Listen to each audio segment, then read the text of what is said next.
और दोस्तों target with PS Parihar channel में आपका स्वागत है। सुबह की इस वीडियो में ऐसी सूचनाएं होती हैं जो विभिन्न समाचार पत्रों पर छपी हुई हैं और विद्यार्थियों के लिए आवश्यक होती हैं। तो आइए शुरू करते हैं और देख लेते हैं कि आज के समाचार पत्रों में विद्यार्थी जीवन से संबंधित कौन-कौन सी सूचनाएं हैं। तो वीडियो को जल्दी से लाइक कर दें, शेयर कर दें और जिन छात्रों ने चैनल को अभी भी सब्सक्राइब न किया हो तो जल्दी से सब्सक्राइब कर लें ताकि आप लोगों को भी इसी प्रकार की ऑथेंटिक अपडेट से सबसे पहले मिलती रहे। आगे बढ़ने से पहले एक सूचना है उन विद्यार्थियों के लिए जो विद्यार्थी किसी भी प्रतियोगी परीक्षा की तैयारी कर रहे हैं। वे सभी अभ्यर्थी टेक्स्ट बुक के इस बेस्ट ऑफर का लाभ ले सकते हैं जिसका नाम है नमो महोत्सव सेल। ये ऑफर केवल 28 तारीख तक ही है, 3 दिन के लिए ये ऑफर है और इनका एक ईयरली पास हुआ करता है जिसका नाम है पास प्रो। इस पास से आप लोगों को 1 साल तक इस प्लेटफॉर्म में जितने भी मॉक टेस्ट उपलब्ध हैं सारे आपको मिलते हैं जिनकी संख्या लगभग 80,000 से ज़्यादा है। यानी कि इसी पास प्रो से एक पास प्रो से आप लोग SSC, bank, railway, UP triple SC, UPPSC, UPSC सभी भर्तियों के मॉक टेस्ट में हिस्सा ले सकते हैं। 12 से अधिक भाषाओं में मॉक टेस्ट उपलब्ध है। 16 लाख से ज़्यादा विद्यार्थी इस प्लेटफॉर्म में जुड़े हुए इसका लाभ ले रहे हैं। इस समय इसकी जो कीमत है वो कर दी गई है मात्र ₹351। इसमें भी अगर एक कोड लगा देंगे परचेज करते समय तो आप लोगों को और 12% की एक्स्ट्रा छूट मिल जाएगी। इसी तरीके से इनका एक नया पास लॉन्च हुआ जिसका नाम है पास प्रो मैक्स जिसमें आप लोगों को स्टडी मटेरियल वगैरह भी मिलता है, पीडीएफ सामग्री वगैरह भी मिलती है। इसकी कीमत कर दी गई है मात्र ₹439। इसकी लिंक मैंने डिस्क्रिप्शन बॉक्स और कमेंट बॉक्स में उपलब्ध करा दी है तो आप लोग जाकर के इसे आज ही ज्वाइन कर सकते हैं। सबसे पहले सूचना है शिक्षकों की। स्कूल में 3 शिक्षक सोते मिले, बीएसए ने किया निलंबित। बीएसए के निरीक्षण में मिली लापरवाही, अनुपस्थित शिक्षकों को नोटिस दिया गया है। 129 शिक्षकों का रुका 1 दिन का वेतन, आजकल जांच चल रही है। ऐसे जो शिक्षक हैं वो पूरी व्यवस्था को बदनाम करते हैं। बेसिक शिक्षा अधिकारी अरविंद कुमार पाठक ने मंगलवार को प्राथमिक विद्यालय पुआरी खुर्द स्थित विद्यालय का औचक निरीक्षण किया। इस दौरान सहायक अध्यापक संजय कुमार, संतोष कुमार मिश्र और गिरीश प्रसाद कक्ष में सोते मिले। क्लास में गद्दा फोल्डिंग लगी मिली। बीएसए ने तीनों शिक्षकों को निलंबित कर दिया। वहीं अनुपस्थित शिक्षकों को नोटिस भी जारी किया गया है। तो देख लीजिए जहां पर कुछ ऐसे शिक्षक हैं जो अपने से प्रयास कर रहे हैं कि बच्चों की संख्या बढ़े, अपने पैसे से जो बच्चे हैं उनको शिक्षण सामग्री वगैरह उपलब्ध कराते हैं, मिसाल कायम करते हैं। लेकिन कुछ शिक्षक ऐसे हैं, देख सकते हैं आप लोग यहाँ पर ये फोल्डिंग लगा हुआ, गद्दा रजाई सब कुछ लगा हुआ है। ऐसे लगता है जैसे नाइट ड्यूटी करके आते हों और यहाँ पर आके सोते हों। नीचे लिखा कि बीएसए कक्ष में प्रवेश किए तो तीनों हड़बड़ा करके उठे और बच्चों को वितरित की जाने वाली पुस्तकें भी मिली। जब यहाँ पर सोएंगे तो पुस्तकें कब बांटेंगे? विद्यालय में तैनात 13 स्टाफ में से मात्र 7 लोग ही उपस्थित थे। इसमें 2 महिलाएं अवकाश पर थीं। शेष 3 शिक्षक हस्ताक्षर करके चले गए थे। ज्यादातर यही करते हैं, सिग्नेचर करके चले जाते हैं। बीएसए ने खंड शिक्षा अधिकारी पिंडरा, खंड शिक्षा अधिकारी सेवकपुरी और खंड शिक्षा अधिकारी चेरी गांव को दिया गया है। वाराणसी में जांच जारी है और लिखा है कि शिक्षा विभाग की ओर से टीम बना करके विद्यालयों में शिक्षकों की उपस्थिति की जांच कराई जा रही है। 22 जनवरी से लेकर के 22 फरवरी तक टीम ने विद्यालयों का निरीक्षण किया। 1 महीने में 129 शिक्षक अनुदेशक शिक्षा मित्र अनुपस्थित मिले। बीएसए अरविंद पाठक ने सभी का 1 दिन का वेतन रोकते हुए जवाब मांगा है। बीएसए ने बताया कि शासन के आदेश पर विद्यालयों का निरीक्षण किया जा रहा है और आगे भी जारी रहेगा। आप लोग कमेंट बॉक्स में बताइए क्या इतनी कार्रवाई इनके लिए पर्याप्त है? अगली सूचना है अग्निवीर भर्ती की। मार्च के दूसरे सप्ताह से आवेदन शुरू होंगे। अग्निवीर भर्ती के लिए मार्च के दूसरे सप्ताह में आवेदन फॉर्म आ सकते हैं। सेना की तरफ से ट्रायल पूरा हो चुका है। छावनी के सेना भर्ती कार्यालय के निदेशक कर्नल शैलेश कुमार ने बताया कि इस बार कैंडिडेट एक फॉर्म पर 2 पदों के लिए आवेदन कर सकेंगे। फॉर्म में बदलाव किया गया है। पहले आवेदन फॉर्म फरवरी के अंतिम सप्ताह में आने वाला था लेकिन किन्हीं कारणों की वजह से विलंब हुआ है। अग्निवीर भर्ती के तहत जनरल ड्यूटी तकनीशियन ट्रेड के 2 वर्ग और क्लर्क के पदों पर आवेदन को एक ही पद के लिए मौका मिलता था। पहले अभ्यर्थियों को एक पद के लिए ही आवेदन करने की अनुमति थी।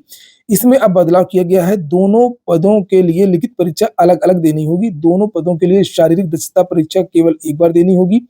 वाराणसी परिक्षेत्र में मऊ, बलिया, गाजीपुर, जौनपुर, वाराणसी, मिर्जापुर, भदोही, सोनभद्र, चंदौली, आजमगढ़, देवरिया और गोरखपुर से आते हैं। फॉर्म भरते समय विशेष ध्यान रखें और यहाँ पर पहले विद्यार्थियों को रजिस्ट्रेशन करना होगा। ये वेबसाइट है indianarmy.nic.in और नीचे यहाँ पर लिखा है एक हेल्पलाइन नंबर जिसे आप लोग यहाँ पर ये देख सकते हैं। माध्यमिक के छात्र व्यावसायिक शिक्षा से बनेंगे दक्ष व आत्मनिर्भर। माध्यमिक विद्यालयों में अब व्यावसायिक शिक्षा दी जाएगी और बहुत सारे नए विषय आएंगे जैसे यहाँ पर नीचे लिखा है agriculture, automobile engineering, IT and ITES, plumbing, retail, security, electric work, power, solar system. देखिए कहाँ से होगा जब कंप्यूटर शिक्षकों की भर्ती ही नहीं हो रही है और इसके अलावा अन्य शिक्षकों की भी कमी है इन विद्यालयों में माध्यमिक की, चाहे वो राजकीय विद्यालय हो यानी कि जीआईसी हो, चाहे वो अशासकीय सहायता प्राप्त विद्यालय हो। फिलहाल देख लीजिए इसमें क्या लिखा है कि नए सत्र में सरकार प्रदेश के 1100 माध्यमिक विद्यालयों में विद्यार्थियों की अभिरुचि के अनुसार व्यावसायिक शिक्षा का कोर्स शुरू करने जा रही है। इसके लिए तैयारियां अंतिम चरण में है। प्रवीण योजना के तहत सरकार माध्यमिक स्कूलों में अब नए सिरे से व्यावसायिक शिक्षा से जुड़े कोर्स की शुरुआत करने जा रही है। जो प्रदेश में ऐसे 1100 माध्यमिक विद्यालय जहां अभी भी व्यावसायिक शिक्षा की पढ़ाई शुरू नहीं हो सकी है, इन विद्यालयों में नए सिरे से व्यावसायिक शिक्षा की पढ़ाई शुरू करने का मुख्य उद्देश्य माध्यमिक स्कूलों में कक्षा 9 से 12 तक के विद्यार्थियों को विभिन्न व्यावसायिक विषयों में महत्वपूर्ण कौशल प्रदान करना है। यूनिवर्सल पेंशन को लेकर के सूचना दी गई है। एक नई पेंशन प्रणाली शुरू होने वाली है पूरे देश में और इसका जो लाभ है वो सभी को मिल सकता है। लिखा है कि तैयारी 18 साल से अधिक उम्र के सभी लोग ले सकेंगे पेंशन का लाभ। सरकार 18 साल से अधिक उम्र के लोगों को पेंशन के दायरे में लाने की तैयारी कर रही है। यूनिवर्सल पेंशन योजना में सभी तरह के कामगारों को पेंशन मिलेगी। इसमें संगठित और असंगठित दोनों क्षेत्र के कर्मचारी शामिल होंगे। फिलहाल असंगठित क्षेत्र के लोगों जैसे निर्माण श्रमिक, घरेलू कर्मचारी और दिहाड़ी श्रमिक सरकार की किसी भी पेंशन के दायरे से जो बाहर है। यह योजना स्वैच्छिक और अंशदायी होगी, रोजगार से बंधी नहीं होगी। इसलिए कोई भी यहाँ पर इसका में रजिस्ट्रेशन करा सकता है। इसलिए योजना हर किसी के लिए योगदान और पेंशन अर्जित करने के लिए खुली होगी। श्रम मंत्रालय के मुताबिक इसके लिए शेयरधारकों से जल्द ही राय मशविरा किया जाएगा। योजना सभी वेतनभोगी कर्मचारियों और खुद रोजगार करने वाले लोगों के लिए होगी।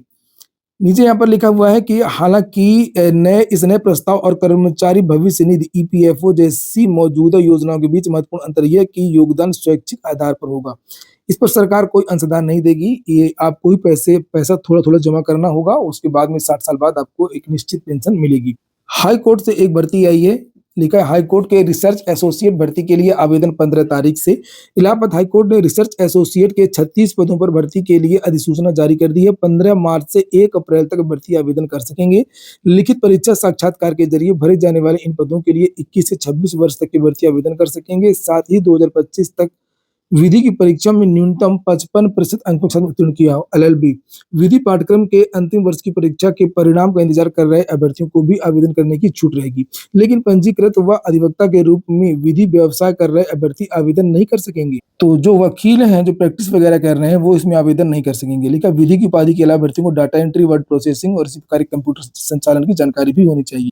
डी फार्मा एडमिशन को लेकर के भी जानकारी दी गई है। लिखा एकेटीयू ने 2024-25 में बी फार्मा की मैनेजमेंट कोटा व खाली सीटों को भरने के लिए प्री रजिस्ट्रेशन नामांकन फॉर्म व परीक्षा फॉर्म भरने की अंतिम तारीख 25 फरवरी से बढ़ाकर के 4 मार्च कर दी है। विश्वविद्यालय प्रशासन ने सभी संबद्ध संस्थानों के निदेशक व प्राचार्य को निर्देश दिया है कि वह निर्धारित तिथि में अपना रजिस्ट्रेशन कराना सुनिश्चित करें। डी फार्मा को लेकर के भी नीचे जानकारी दी गई है।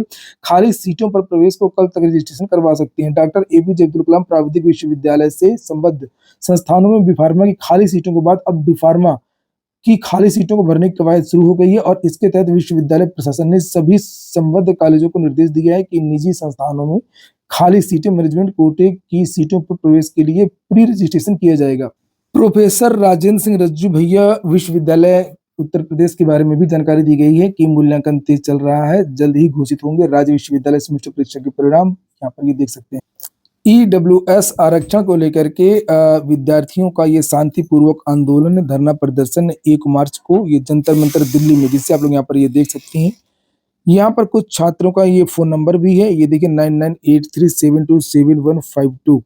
और विद्यार्थियों की वही मांग है कि जिस प्रकार से बाकी कैटेगरी के लोगों को छूट मिलती है उसी तरीके से ईडब्ल्यूएस के छात्रों को भी छूट मिले। आयु वगैरह में, अटेम्प्ट वगैरह में। प्राथमिक शिक्षक भर्ती टीजीटी, पीजीटी, एलटी ग्रेड को लेकर के जो मैंने जानकारी दी थी वो मैं आज फिर से दे रहा हूँ कि विद्यार्थियों का एक बड़ा ट्विटर अभियान है। ये देखिए 28 की डेट पड़ी हुई है, युवा मंच की तरफ से कहा गया है और इसका हैशटैग है यूपीपीआरटी टीजीटी पीजीटी एलटी ग्रेड विज्ञापन 2। तो कल जो है सभी छात्र तैयार रहें और ये जो इसका स्क्रीनशॉट है उसको शेयर भी कर दें सभी लोगों को। वीडियो को शेयर कर सकते हैं तो वीडियो को भी शेयर कर दें ताकि ज़्यादा से ज़्यादा जो विद्यार्थी हैं वो जागरूक हो सकें। अब महाकुंभ भी समाप्त हो गया है, अब सरकार को भर्तियों की तरफ ध्यान देना चाहिए। सीयूईटी को लेकर के भी जानकारी दी गई है कि अगले सत्र से ऑनलाइन हो सकती है प्रवेश परीक्षा। उच्च शिक्षा संस्थानों में प्रवेश के लिए आयोजित होने वाली सीयूईटी प्रवेश परीक्षा अब सिर्फ कंप्यूटराइज्ड कराने की योजना है। इसके लिए एनटीए ने अपने लैब निर्माण की प्रक्रिया शुरू कर दी है। वहीं कल सीयूईटी पीजी का जो एग्जाम होना है उसको लेकर के पूरा का पूरा जो कार्यक्रम है वो जारी कर दिया गया है। इसमें लिखा हुआ है कि पंजीकरण प्रक्रिया 2 जनवरी से लेकर के 8 फरवरी तक खुली रही इसके बाद 10 से 12 फरवरी तक अभ्यर्थियों को संशोधन करने का मौका दिया गया। ये परीक्षा अब कंप्यूटर आधारित परीक्षा यानी सीबीटी मोड में 13 मार्च से 1 अप्रैल 2025 तक आयोजित की जाएगी। 43 पालियों में ये परीक्षा आयोजित होगी। यहाँ पर ये पूरा कार्यक्रम है, किस विषय की परीक्षा किस दिन होगी, आप लोग यहाँ पर ये देख सकते हैं। ये पीडीएफ मैं अपने टेलीग्राम चैनल पर भी डाल दूँगा। आप लोग वहाँ से पर भी जाकर के चेक कर सकते हैं। तो ये हो गया आज का वीडियो। वीडियो आपको अच्छा लगा हो, आपके काम का हो तो लाइक अवश्य कर दें। जिन छात्रों ने चैनल को सब्सक्राइब ना किया हो, सब्सक्राइब कर लें। पूरा वीडियो सुनने के लिए बहुत-बहुत धन्यवाद।